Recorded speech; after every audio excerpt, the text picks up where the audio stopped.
نحمدہ و نصلی علی رسولہ الکریم اما بعد۔ صحیح بخاری کتاب الوضو باب نمبر 40۔ یہ باب امام بخاری رحمہ اللہ نے بغیر ترجمۃ الباب کے قائم کیا ہے۔ ترجمۃ الباب کے بغیر صرف لفظ باب امام بخاری رحمہ اللہ کئی مواقع پر اس کو استعمال کرتے ہیں۔ اس سے مقصد ہوتا ہے گزشتہ باب کا تکملہ، کہ یہ گزشتہ باب کی ہی تکمیل ہے، چونکہ گزشتہ باب میں وضو سے بچنے والا پانی اس کا تذکرہ کیا تھا جس کو مائع مستعمل کہتے ہیں۔ تو مائع مستعمل کی دو صورتیں ہیں، ایک ہے وضو کرتے وقت جو اعضاء سے پانی نیچے گرتا ہے، دوسرا جس برتن میں پانی ڈال کر وضو کیا گیا اس برتن میں بچنے والا پانی۔ تو گزشتہ باب میں جو اعضاء سے گرنے والا پانی تھا اس کا تذکرہ تھا، اور امام بخاری رحمہ اللہ نے ثابت کیا تھا کہ وہ پانی مائع مستعمل وہ طاہر بھی ہے اور مطہر بھی ہے۔ اب برتن میں بچنے والا پانی اس کے بارے میں الگ سے باب قائم کیا کہ اس کے طاہر ہونے مطہر ہونے کا تذکرہ فرماتے ہیں۔ قال حدثنا عبد الرحمن بن یونس قال حدثنا حاتم بن اسماعیل عن الجعد قال سمعت صائب بن یزید یقول ذهبت بی خالتی الی النبی صلی اللہ علیہ وسلم۔ حضرت صائب بن یزید رضی اللہ تعالیٰ عنہ فرماتے ہیں مجھے میری خالہ نبی صلی اللہ علیہ وآلہ وسلم کے پاس لے گئی۔ فقالت یا رسول اللہ، جا کر عرض کرنے لگی ہے اللہ کے رسول، ان ابن اختی، واقع میرا یہ بھانجا بیمار ہے۔ واقع یعنی اس کو کوئی بیماری واقع ہے، اور بعض نسخوں کے اندر واجع ان کا بھی لفظ ہے، بیمار ہے۔ فماسا راسی، تو آپ نے میرے سر پر ہاتھ پھیرا، ودعا لی بالبرکہ، اور میرے لیے برکت کی دعا کی۔ ثابت ہوا کہ بیماروں کے لیے دعا کروانا اور ان دعائے برکت کرانا یہ جائز ہے، اس سے بیماری جو ختم ہو جاتی ہے۔ چنانچہ حضرت صائب بن یزید رضی اللہ تعالیٰ عنہ بیمار تھے، تو آپ نے ان کے سر پر دست مبارک بھی پھیرا اور برکت کی دعا کی، اور برکت کی دعا کا نتیجہ یہ تھا کہ حضرت صائب بن یزید رضی اللہ تعالیٰ عنہ کی عمر 94 سال ہوئی ہے، اور 94 سال کی عمر کے اندر ان کے تمام اعضاء بالکل ٹھیک درست تھے، آنکھوں کی بصارت، کانوں کی سماعت اور دیگر تمام اعضاء بھی بالکل ٹھیک تھے۔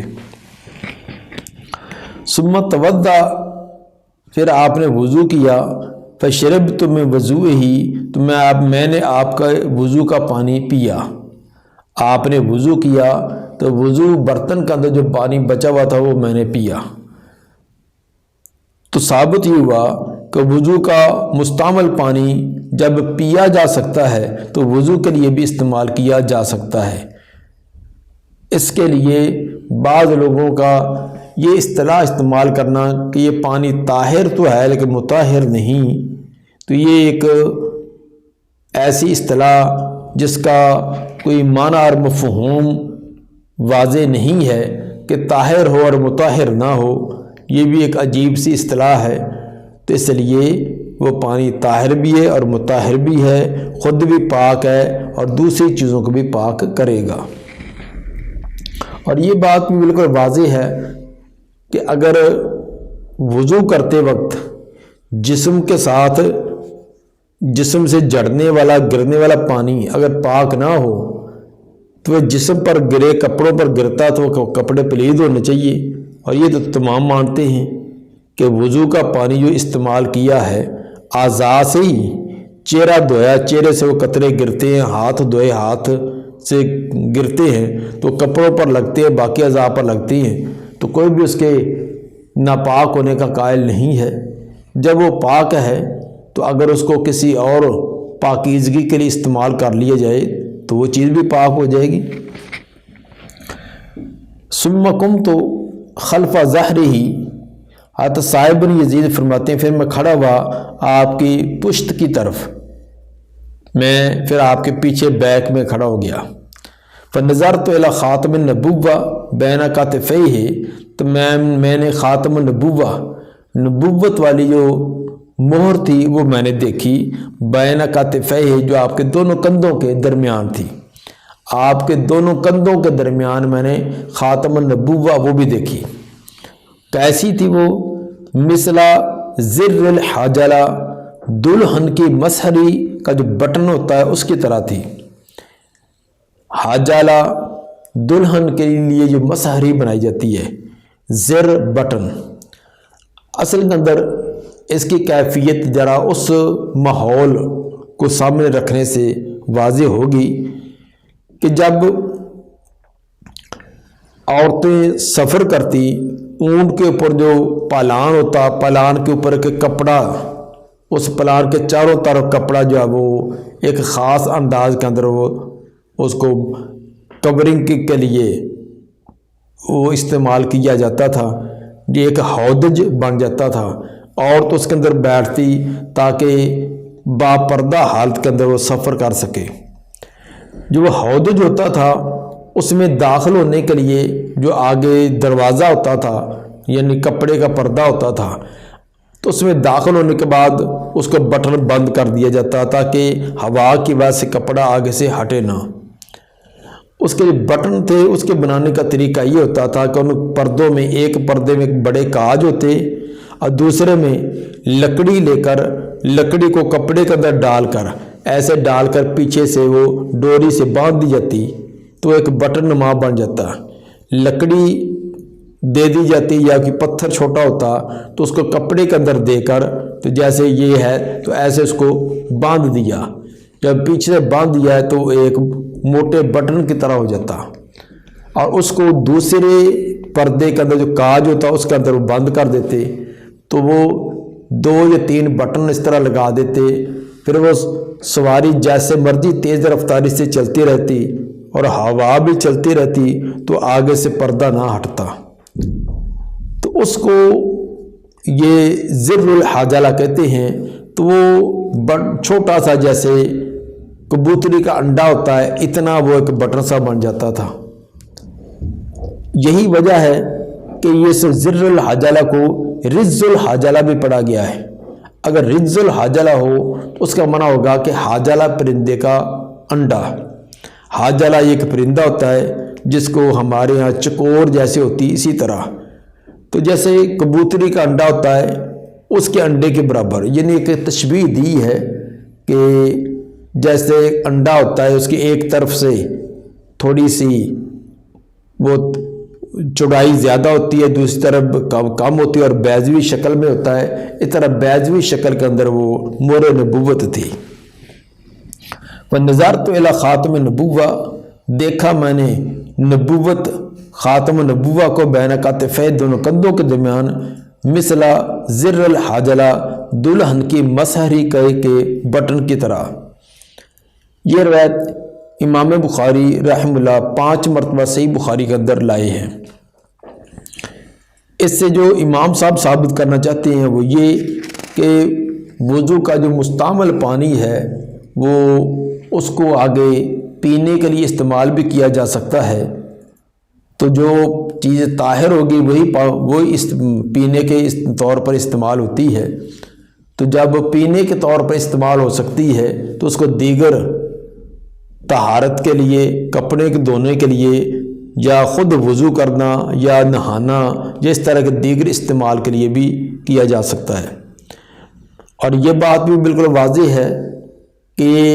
نبی صلی اللہ علیہ وآلہ وسلم کا پانی یہ متبرک تھا، تو تبرک جو یہ پاک پانی سے ہی حاصل ہوتا ہے۔ تبرک کے لیے لازمی کوئی چیز پاک ہو، ناپاک چیز سے تو تبرک نہیں حاصل ہوتا، تو یہ تو نبی کا خاصہ ہوا تبرک والا۔ باقی پانی کا مستعمل پانی وہ جو ہے وہ جیسے نبی صلی اللہ علیہ وآلہ وسلم کا بچا ہوا استعمال کیا ہے تو اس میں آپ نے منع نہیں کیا، تو دیگر کا جو پانی وضو کا والا بچا ہوا اس کو استعمال کرنا بھی جائز ہے، اس کے اندر بھی کوئی کراہت اور قباحت نہ ہوگی۔ یہ حدیث جیسے کہ پہلے بتلایا کہ امام بخاری رحمہ اللہ 5 مرتبہ لائے ہیں، لیکن بعض لوگوں کو جن کو نبی صلی اللہ علیہ وسلم کی احادیث موافق نہیں آتی، وہ کسی نہ کسی طرح احادیث کو رد کرنے کے کوئی نہ کوئی انداز اختیار کیے رکھتے ہیں۔ چنانچہ اس جگہ بھی ایک حضرت تدبر حدیث والے جلد 1 صفحہ 290 پر وہ اپنا تدبر ایسے فرماتے ہیں اس حدیث کو رد کرنے کے لیے، کہتے ہیں کہ کم عمر بچے کی زبان سے یہ ایسے الفاظ کا نکلنا، کہ چھوٹی عمر کا بچہ اس کی زبان سے ایسے الفاظ کا نکلنا یہ ایک ناممکن سا ہے، تو لگتا یہ ہے کہ یہ ان کی زبان کے اندر، ان کے منہ کے اندر یہ الفاظ ڈالے گئے ہیں۔ کیا مطلب؟ کسی نے اس بچے کو پڑھا دیے ہیں تب اس نے یہ بات کہی ہے۔ پھر ساتھ یہ بات بھی کہہ دی کہ کیا آپ نے نماز کی حالت میں اپنے وہ جسم کا اوپر والا حصہ ننگا کیا ہوا تھا کہ جس کی وجہ سے وہ مور نبوت بچے کو نظر آئی؟ پھر تیسرا ساتھ ہی لگتے ہاتھ ایک اور اعتراض بھی جڑ دیا کہ بچے کو کیسے پتہ چل گیا کہ وہ مور نبوت ہے؟ اس طرح کے طرح کے اعتراضات کر کے مقصد ان لوگوں کا نبی کی حدیث سے متنفر کرنا اور یہ باور کروانا ہے کہ یہ احادیث قابل عمل اور قابل حجت نہیں، بلکہ یہ بعد کے اندر ایک اجمی سازش ہے اور ان کی کوئی حیثیت نہیں ہے۔ حالانکہ پہلی بات یہ ہے کہ اس کا یہ معترض کا یہ کہنا کہ یہ نماز کے اندر آپ کے جسم کا اوپر والا حصہ کوئی ننگا تھا جو اس بچے نے دیکھ لیا، تو اس صاحب سے کوئی پوچھے کیا اس حدیث کے اندر نماز کا تذکرہ ہے؟ یہاں تو کوئی نماز کا تذکرہ نہیں ہے، مطلق بات ہے کہ حضرت صاحب بن یزید رضی اللہ تعالیٰ فرماتے ہیں کہ میں بیمار تھا، میری خالہ مجھے آپ کے پاس لے گئی، آپ نے میرے سر پر ہاتھ پھیرا، اس کے بعد آپ نے وضو کیا، جب وضو کیا ہے تو میں نے بچا ہوا پانی آپ کا وہ اس کو استعمال کیا، یار میں آپ کے بیک میں کھڑا ہو گیا اور مور نبوت دیکھی، یہاں نماز کا تذکرہ کہاں ہے؟ تو یہ اپنی طرف سے ایک اضافہ کر کے اور اس لوگوں کو ذہن خراب کرنے کے لیے تاکہ تشویش پیدا کی جائے، یہ اپنی طرف سے ایک ڈھکوسلہ اندر لگایا ہوا ہے، حالانکہ حدیث کا یہ نماز کا تذکرہ تو نہیں، یہ وضو کا ہے، اور وضو کرنے سے یہ لازم کہا آ گیا کہ وضو کے بعد آپ نے جلدی سے نماز شروع کی تھی۔ دوسری بات یہ کہنا کہ ایک بچے کے زبان سے یہ الفاظ ایسے کیسے نکل سکتے ہیں، تو یہ تو تب اعتراض ہوتا جب حضرت صاحب رضی اللہ تعالیٰ نے اپنی اسی عمر میں، جب چھوٹی عمر میں تھے 5-6 سال کے، تو اس وقت بات کہی ہو۔ یہ وہ بات بیان کر رہے ہیں اپنے بہت بڑے ہونے کی عمر میں، یہ تو اپنی زندگی جیسے پہلے بتلایا کہ 94 سال کی ان کی عمر تھی، اور 94 سال کی عمر کے اندر تمام عذاب بھی ٹھیک تھے، تو یہ ان کا بعد میں بیان کردہ واقعہ ہے۔ تو بچپن کے اندر ایک دیکھی ہوئی چیز، سنی بات، اگر بعد میں انسان اس کو بیان کرے ایک جچے تلے الفاظ میں، بڑے اچھے فصیح انداز میں بیان کرے، تو یہ کون سی تعجب والی بات ہے؟ باقی جس میں اس حضرت کو زیادہ اصل میں ان کو امام زہری کے ساتھ بڑی ایک عداوت ہے، امام زہری کی ہر بات کو اچھالنے کی کوشش کرتی ہیں، لیکن اتفاق یہ ہے کہ اس مذکورہ روایت کی سند کے اندر امام زہری ہے ہی نہیں۔ اگر امام زہری ہوتے رحم اللہ تو پھر تو تمام کے تمام ان کا ابال انہیں پر نکالنا تھا، لیکن وہ تو ہے نہیں، اب کس راوی پر وہ جرا کریں گے؟ باقی رہا کہ ان کا یہ مور نبوت کا انکار کرنا، یہ بھی ایک عجیب بات کہ احادیث صحیحہ سے اور کثیر مقدار میں احادیث سے یہ بات ثابت ہے کہ آپ کی مور نبوت تھی۔ اور وہ حضرت کہتے ہیں کہ مہر نبوت کا تصور یہ اصول نبوت اور دین کے مزاج سے مطابقت نہیں رکھتا، چونکہ مزاج ہی ان کا ایسا، تو ان کو ایسے مزاج والوں کو یہ چیز نظر آنی ہے، حالانکہ مہر نبوت یہ ایک صحابی نہیں بلکہ 10 سے زیادہ صحابہ یہ مہر نبوت کا تذکرہ کرنے والے ہیں۔ نبی صلی اللہ علیہ وآلہ وسلم کی مہر نبوت کا تذکرہ یہ ایک سے زیادہ صحابہ، جس طرح حضرت سعید بن یزید، ام خالد بنت خالد، جابر بن سمرہ، حضرت عبداللہ بن سرجس، قرہ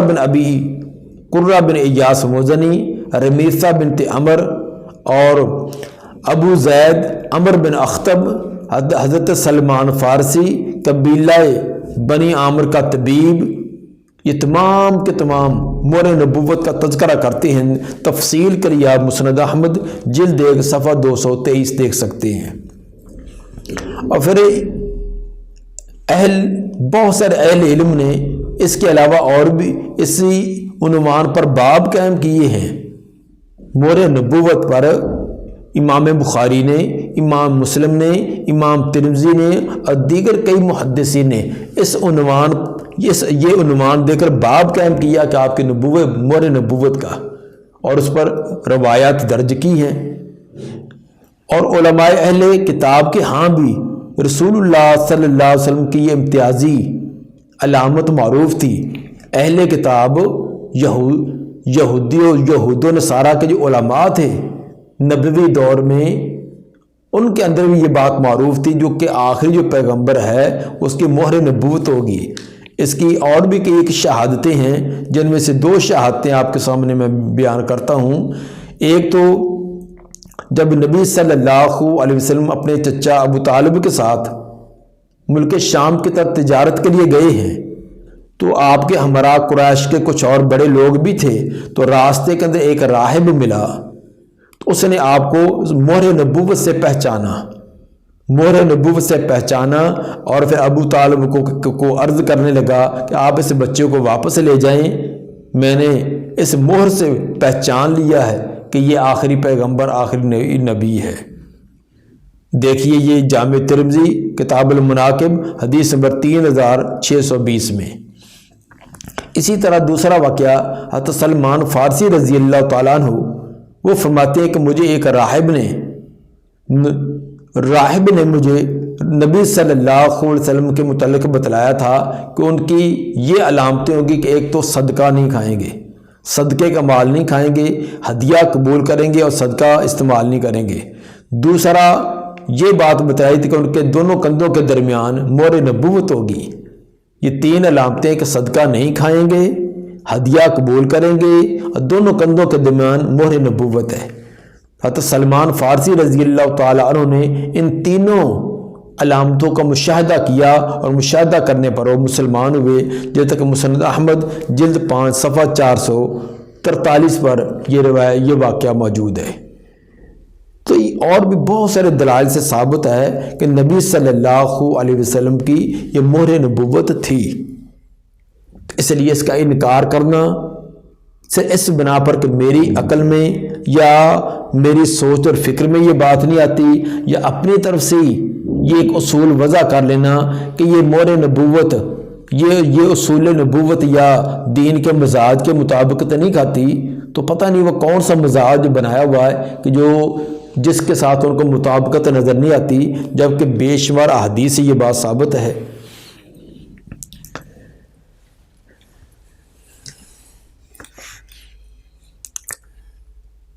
باب نمبر 41، باب من مضمض واستنشق من غرفۃ واحدہ۔ باب ہے کہ کلی کرنا اور ناک میں پانی چڑھانا ایک ہی چلو سے۔ اس باب میں امام بخاری رحمہ اللہ یہ بیان کرنا چاہتے ہیں کہ وضو کے دوران کلی کرنا اور ناک میں پانی ڈالنا یہ ایک ہی چلو سے کیا جائے۔ اگر چلو ایک لیا جائے، آدھے کے ساتھ کلی اور آدھا ناک میں پانی ڈالا جائے، تو اس کو وصل کہتے ہیں، یعنی دونوں کو اکٹھا کام کرنا۔ اور اگر کلی الگ کی جائے، ناک میں پانی کے لیے الگ پانی لے کر ناک کی صفائی کی جائے، تو اس کو فصل کہتے ہیں کہ یہ فصل ہے۔ اس میں اہل علم کا اختلاف ہے کہ فصل بہتر ہے یا وصل بہتر ہے۔ امام شافعی رحمہ اللہ کی طرف یہ بات منسوب کی جاتی ہے کہ وہ وضو کے اندر فصل کو زیادہ بہتر سمجھتے تھے۔ وہ فصل کرنا یعنی کلی کے لیے الگ پانی اور ناک کے لیے الگ پانی لینا، اس کو زیادہ بہتر سمجھتے تھے۔ لیکن امام بخاری رحمہ اللہ اور دیگر محدثین کے نزدیک وصل کا طریقہ یعنی ایک ہی چلو لیا جائے، اسی سے کلی اور اسی سے ناک میں پانی ڈالا جائے، اور اس کے لیے امام بخاری رحمہ اللہ نے یہ باب قائم کیا ہے کہ جس میں ایک چلو کے ساتھ یہ دونوں کام کرنے کا تذکرہ ہے۔ چنانچہ یہ حدیث ہے، حدیث نمبر 191، قال حدثنا مسدد قال حدثنا خالد بن عبد الله قال حدثنا عمرو بن يحيى عن أبيه عن عبد الله بن زيد أنه أفرغ من الإناء على يديه فغسلهما۔ عبداللہ بن زید فرماتے ہیں انه افرغ،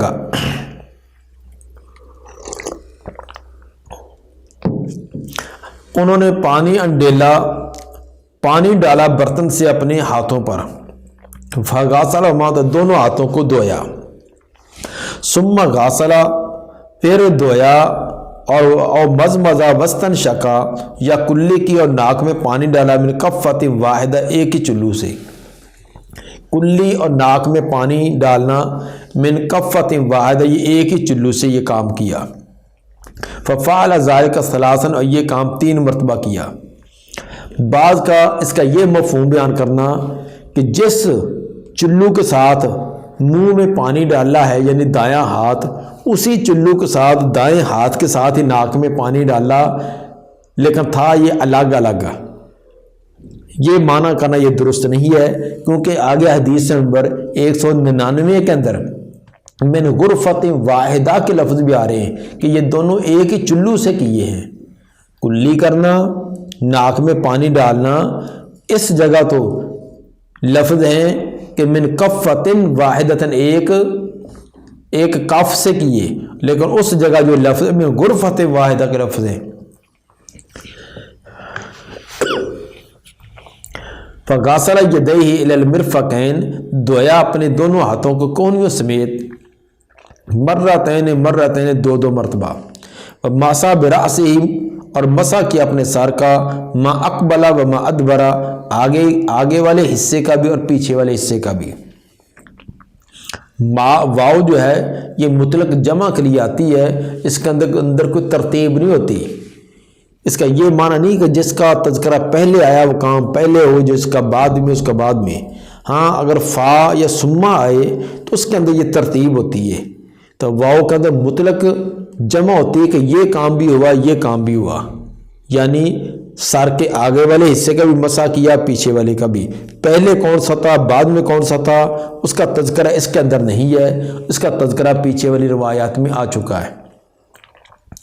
مسح برأسہ ما اقبل، مسح کیا اپنے سر کا جو آگے والا تھا اس کا بھی، ما ادبر جو پیچھے والا تھا،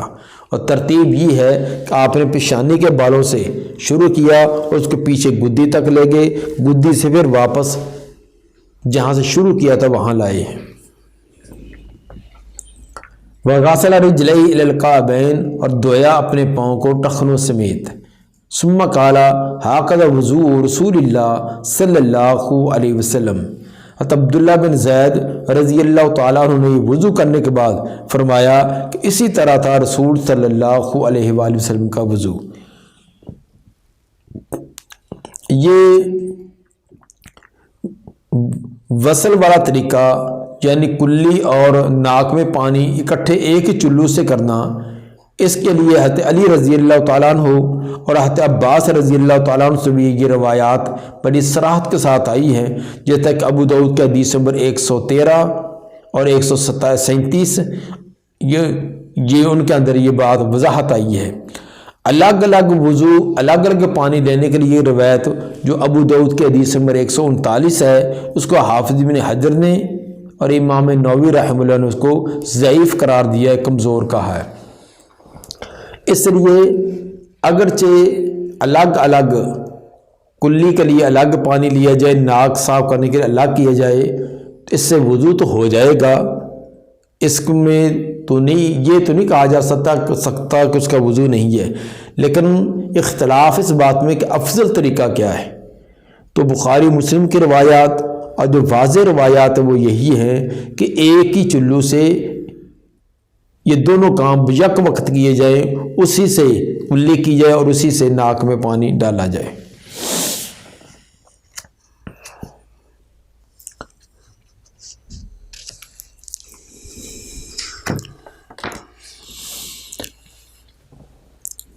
وضو کا طریقہ پہلے کافی حد تک بیان ہو چکا ہے، آگے بھی کچھ روایات ابھی باقی ہیں جن کے اندر وضو اور وضو کے متعلقات کی چیز ایسا ایسا بیان ہوتی جا رہی ہے۔ تو یہ تمام کی تکمیل ہونے کے بعد انشاءاللہ العزیز ہمارا ایک پریکٹیکل طور پر، عملی طور پر بھی اس کا ایک طریقہ اینڈ پر ہم بیان کریں گے کہ وضو کا مسنون طریقہ جو تمام روایات سے جو ثابت ہوتا وہ کیا ہے۔ اللہ تعالی ہمیں عمل کی توفیق عطا فرمائے۔ سبحان ربک رب العزت عما یصفون والسلام علی المرسلین والحمد للہ رب العالمین۔